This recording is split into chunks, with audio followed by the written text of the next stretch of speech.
On this week's Rebel Report, we take a look at the prospects for Las Vegas's new pro soccer team, the Las Vegas Lights. We watch as the Runnin' Rebels attempt to make a comeback after back-to-back losses. Rebel athletes teach us the 5 Ds of dodgeball, and we show you some of the biggest gaffes of the season.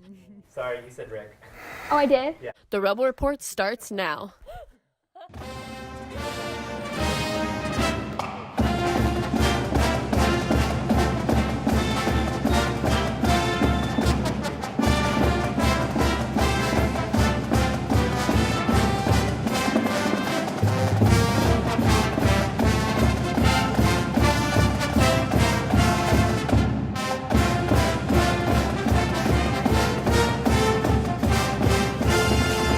Welcome to the final show of Season 4 of the Rebel Report. I'm Summer Crawley. And I'm Lindsay Duvall. For our last episode of the season, we have some fun in store, so make sure to watch all the way through. And for any NFL fans out there, Casey Carpenter and our discussion panel will be analyzing some major head-to-head hits on this episode, so sit tight and enjoy the show. Our professional soccer team is gearing up for their first season. The Las Vegas Lights Football Club spent 2 full days scouting talent right here in Las Vegas. Over 700 hopeful athletes registered for their chance to earn a spot in the Las Vegas Lights. Even better news for locals, the team announced that 1 spot on the roster must be filled by the Las Vegas natives each season. The combine was narrowed to about 70 players after the first day. Then a select group of 15 were invited back again, an even closer look. The coaches were adamant about a new football club for the people here in Las Vegas. This is the way. The first player that put the signature in the papers is from Las Vegas.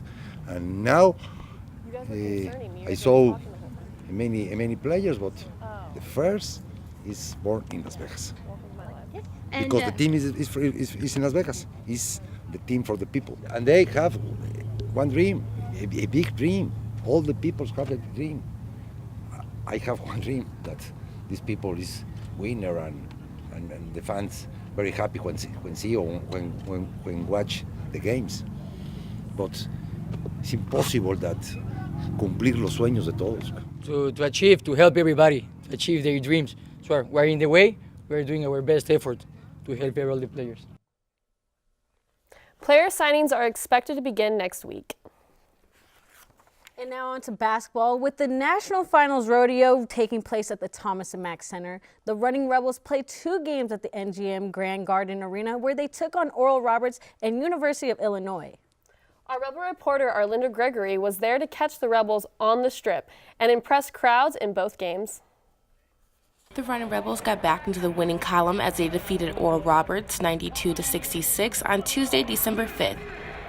The Runnin' Rebels faced 2 hard losses back-to-back, both in overtime against Northern Arizona and at home against Arizona.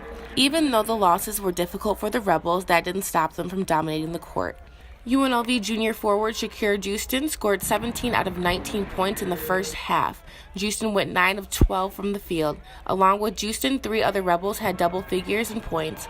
Freshman Brandon McCoy had 17, senior guard Javon Morning scored 15, and freshman guard Amari Hardy had 10. It was hard to kind of get them going, you know, and that's how we started the game, you know, just kind of hard to get them going. And thank God they're all competitors down deep, and one of the timeouts, Jordy you just saw in his eyes, it was like, all right, it's go time. The win brought the Rebels' record to 7-2 and built back the confidence throughout the team. The Rebels returned to the MGM Grand Arena December 9th to go against the Fighting Illini, whose record was 7-4. Game was definitely intense, and some could say emotional. During the halftime, Coaches vs. Cancer organization honored individuals who have had cancer or who are battling cancer at the moment. Special guest Kareem Abdul-Jabbar, who is also a cancer survivor, also came to talk and provide some strong words of encouragement. Now back to the ball game. The Rebels were definitely fighting for a win against University of Illinois. UNLV and Illinois were neck and neck throughout the final half. However, the Rebels secured the win with the final score being 89-82. Senior guard Javon Morning scored a season high of 27 points, while freshman Brandon McCoy added 22. UNLV senior guard Jordan Johnson and UNLV forward Shakir Justin also scored in double figures, each with 10 points. it was good to see the guys, because when they started turning us over, it was good to see our guys bounce back and get connected with each other. We had a couple. We had more turnovers in the second half. The first half, I thought we played really well. And in the second half, I thought we played well when we needed to, which is what it's all about, winning time. So another good win for the Rebels. The Running Rebels record is now at 8-2, which definitely shows the improvement throughout the team and the execution of finishing a game with a win. From the Rebel Report, I'm Arlinda Gregory. The physicality of the Rebels these past 2 games is definitely the highest we've seen in this season. Now it's time for the players to rest up and prepare for their next game against the Pacific Tigers on December 16th. You may have heard the saying, talent comes with age. Well, in sports, it's not always the case.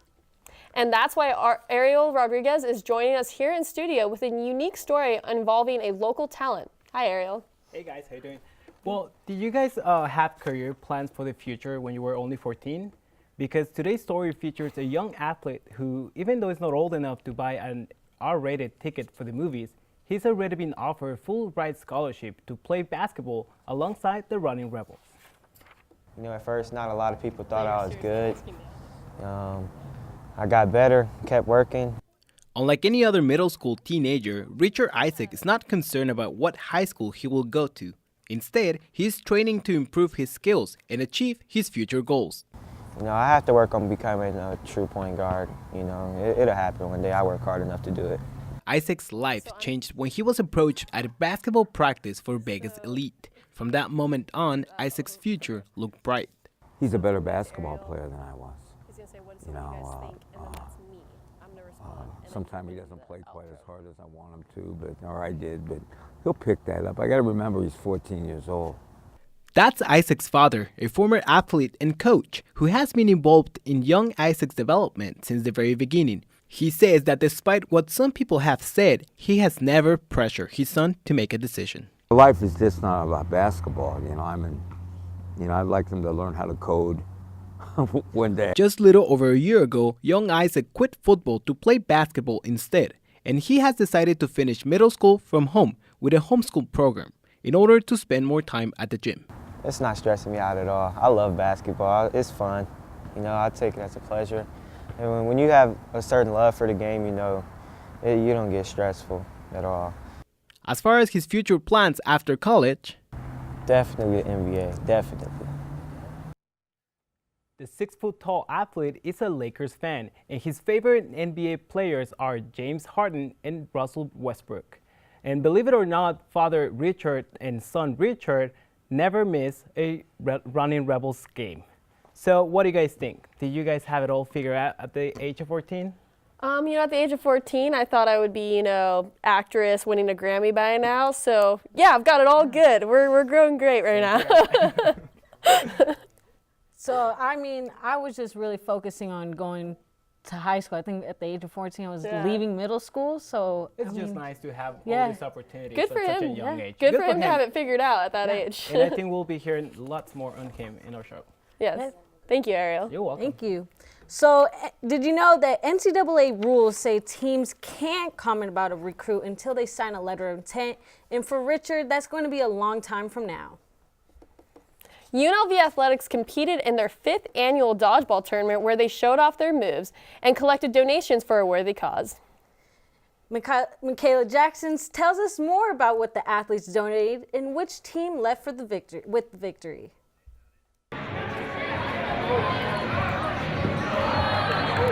The Rebels taught us how to play dodgeball with the 5 Ds of dodgeball during the tournament. They are dodge, duck, dip, dive, dodge. Just remember the 5 Ds of dodgeball. Dodge, duck, dip, dive, and dodge. But some players did not master it exactly.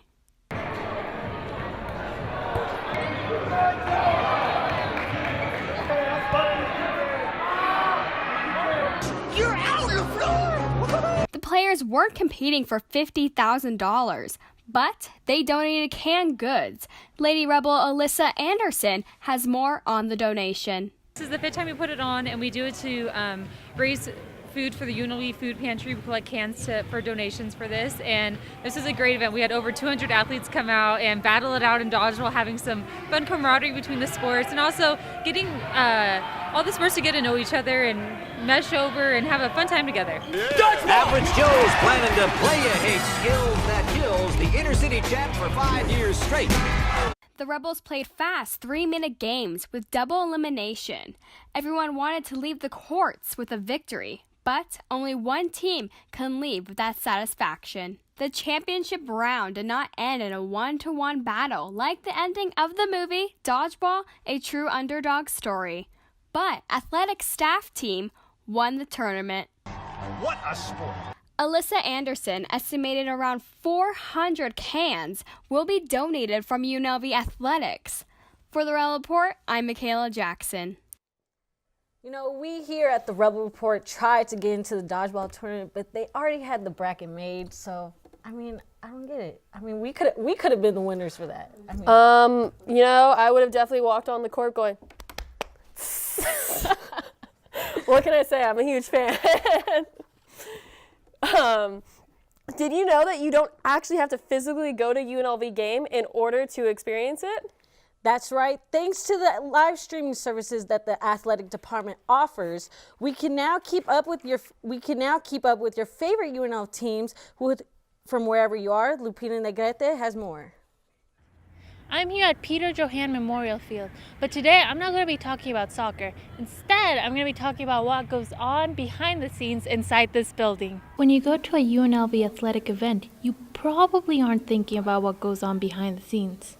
But behind many of these events, there is a group of individuals who are working hard to live stream events to the phones, tablets, and computers of people that can't attend. And we actually stream pretty much all the sports. Men's and women's soccer, volleyball, men's basketball, women's basketball, football is sometimes football is done by us, but sometimes it's done by a bigger place. But yeah, pretty much all the sports. And it's not just for the fans. Students can also gain valuable experience by working in the production of these live streams. As far as this stuff goes, I mean, this is a real production. Today we stream to television, live to TV.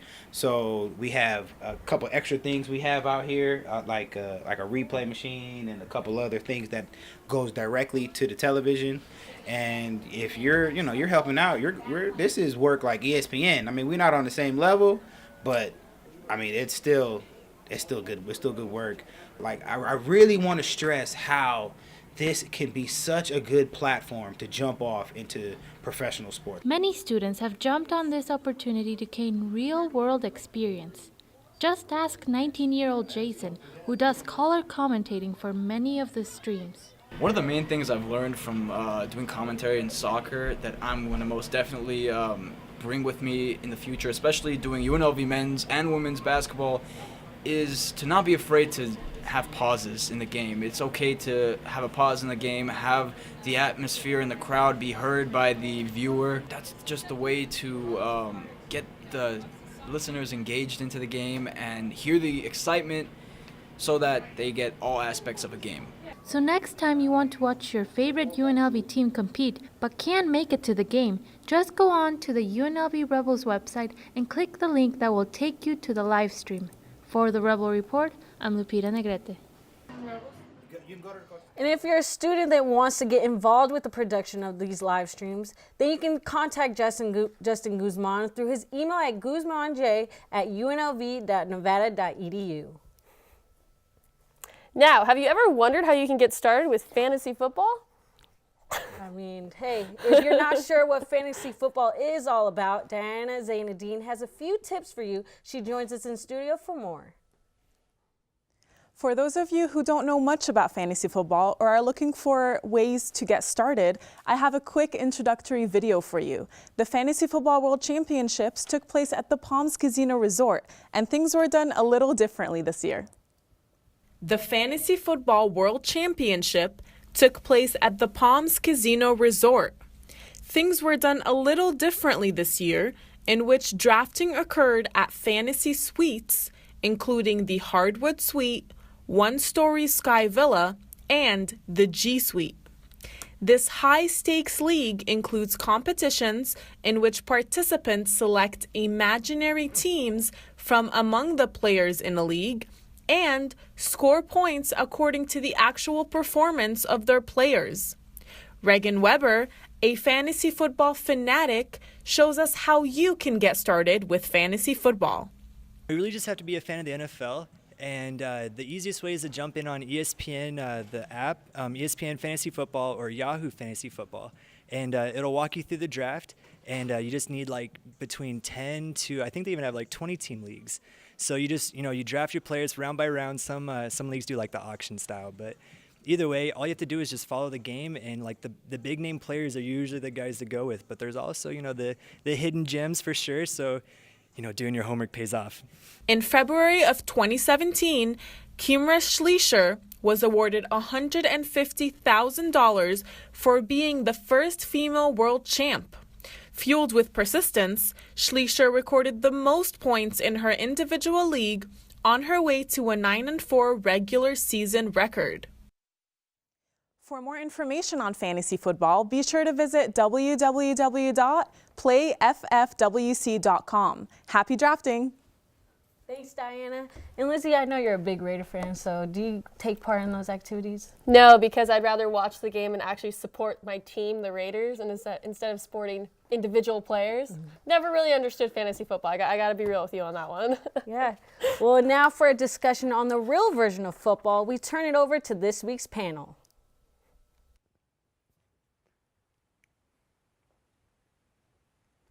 Hi, and welcome to our final discussion panel of the season here on Rebel Report. I'm Casey Carpenter. I have Jafar Robso, Arlinda Gregory, and Reagan Weber here to join us today.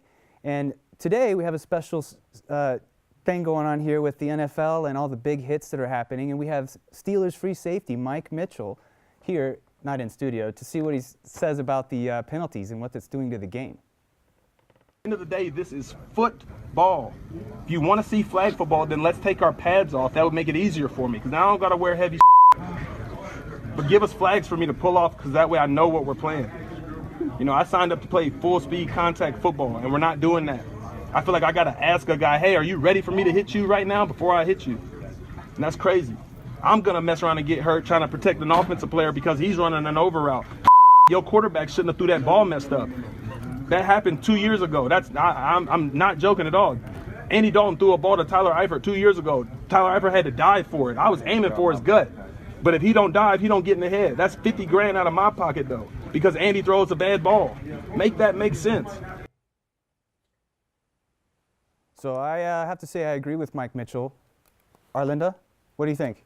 I agree with him. It's kind of making the sport kind of soft now. So like he says, like a flag, like, do I have to hit you? Like, are you prepared for me to hit you? If you play football, you already know it's a contact sport, so there should be no purpose of a flag being called for every time contact is made. Right. Jafar, you were saying the same thing, right? Yeah, I know that he had he was talking about, this is like a job where he comes in and, he plays football. He was making $300 before he even became a professional, and now you're taking 50 grand, which is half of his salary. So, I just think that, like what Arlinda says, it's making it soft. Yeah. So now we have some huge hits that have happened over the last few weeks, and we're going to take a look at those and discuss them. First, we have Rob Gronkowski's dirty hit on Tre'Davious White. Reagan, how did that penalty turn out? So it looked like White may have held Gronk a little bit, so he was upset after the play, and he dove on him from behind, and I think White ended up having a concussion.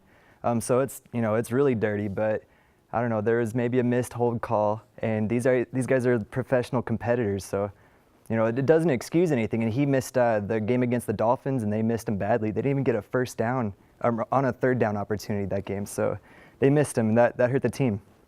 Yeah. So next we have Steelers' Juju Smith-Schuster, and he's suspended for his blindside block on Vontaze Burfict. Personally, I feel like that was a good hit. Jafar, what do you think? I think it was after the hit where he was taunting and he stood over him, kind of just was like, all right, that's it. You got suspended, or you're getting suspended for one game. And he tried to appeal for it, but he was denied. But again, it's going back to that you should have known when you're cutting in the lane, you pay attention to your defenders, or you're gonna get flattened out like that. Exactly. And one of the other hits in that same game was Bengals free safety, George Ioka, end zone hit, helmet to shoulder, laid out Antonio Brown. But, you know, in old school football, Erlinda, that was a good hit. What do you think about that? How did that turn out? I think the hit was good. He was appealed because I guess they were going to suspend him, but the only thing that really happened was he got a fine for it. But once again, that goes to another part of you're making it soft because it was just a good hit. Like, it was a classic hit. So you shouldn't be penalized for playing the sport that you love to play. Right, right. And our final hit is with Saints' Alvin Kamara. He got taken out of the game on concussion protocol. Falcons' Deion Jones didn't get any penalty. Reagan, what do you think about that? I don't know. That's a tough one. It looked like they were both going, both going low. So that's a tough one. But I think everybody that has Kamara on their fantasy rosters was really upset about it. Yeah, definitely. Moving on to basketball. I hear the Ball brothers are professional now. Jafar, tell me.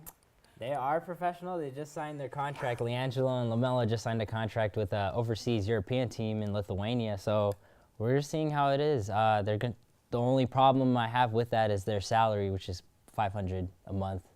So, but we'll see. We'll see. $500 a month. And that's all we have for you guys today. Thank you so much. Back to you guys. Have you ever learned how to serve a volleyball? Well, here is Rebel Report's Jafar Robso learning to serve it with one of UNLV's volleyball players in this week's Show Me Your Skills. Show me your skills. So I'm here with Riley Jacobs, and she's going to teach me how to serve. Okay, you ready? Yeah. So we'll actually move up for this. So the most important thing about your serve is your toss. So you're going to hold, are you right-handed? Yeah. Okay, you're going to hold your left foot out, have your weight on your right foot. Okay. It's going to be a nice toss up like that. So give me a toss like that. Yeah. So when that happens, you're going to step and go through it. Yeah, kind of. Give yourself a little bit higher toss than that, but so looks like that.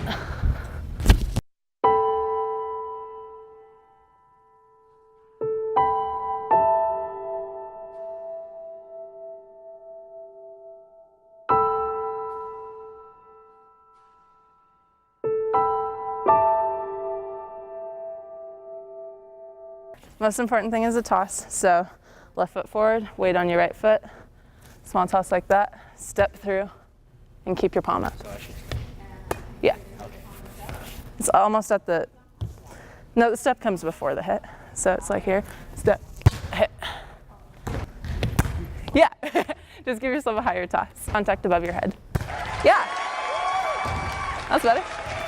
So I eventually got it, and to the thanks of Riley Jacobs, I know how to serve a volleyball now. So thank you. Great job. Wow. Come on, Jafar. You can do better than that. I mean, even I can serve a volleyball. But yeah, maybe I should try out. Well, it's what you've been waiting for all show and probably all season. Rebel Report's Season 4 Bloopers. Yep, as we wrap up the last episode of the year, let's see how badly we made fools of ourselves this season. There are still many obstacles in the way of Raider Stadium construction. If I do math correctly, which is not a lot, yeah. But I think that means that the Runnin' Rebels basketball season is going to be coming up on their 50th year. Right? 2018. It's one of them. 2018. It's one of them.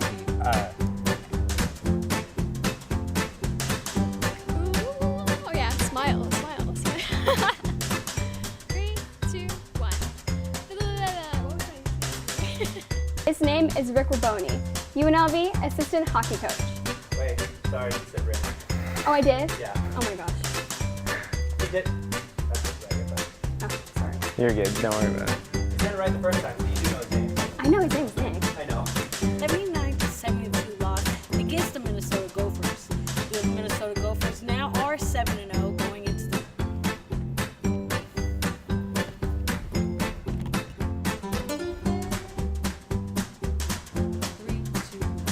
UNLV Rebel soccer team season did end, coming to the semifinals against Seahawks. You know what? We'll get at the end.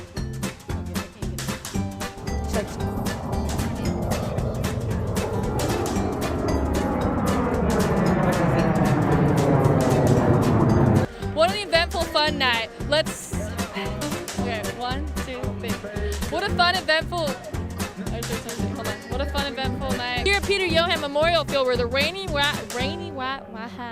Stop. Go somewhere. Just go somewhere. Jafar, go somewhere. Don't sit there. Go over there and talk to police. Party, they are also selling t-shirts for two of the victims. Two of the... It's a sad night here. Well, that's how John talks.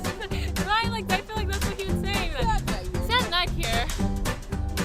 So I have to say it like he would say it. Okay. Finished their last game on home turf.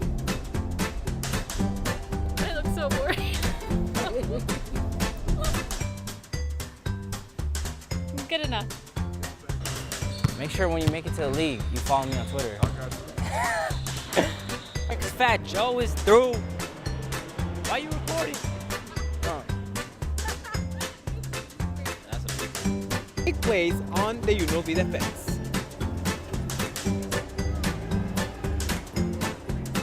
Native has been playing for the Scarlet and Gray for 4 years, and now he's getting ready for graduation. Graduation. Hey Rebels, I'm Reagan Weber. I'm a senior here at UNLV, and I'm in the, it's a new friggin' stadium. All right, $150 million is set to be spent. Jump 7, 8. Yeah. They're going to Russia. They're going to Russia. The Howard Bison. Why do I want to say Buffalo Bison? The Howard, like, Heifers or something, not the Bison. 2017 season. Their biggest challenge, adjusting to a season without last year's star players, the Gonzalez twins. 2. Game night. Sorry. Okay.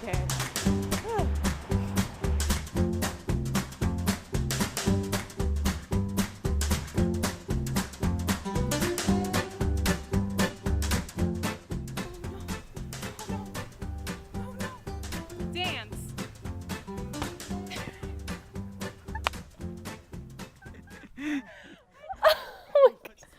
I'm getting emotional because those bloopers are making me, I'm going to miss everyone really here at Rebel Report. But that is officially a wrap on season 4. And if I could, can we have all of our seniors that are over here in the studio right now come on in? Come. It's a bittersweet moment. It's a very emotional, everybody. Well, a big thank you to all our supporters. We wouldn't be able to do this without you guys. So be sure to tune into next season's show. And don't forget to follow us on Facebook and Twitter at Rebel Report UNLV and Rebel Report _UNLV on Instagram. Everybody, bye!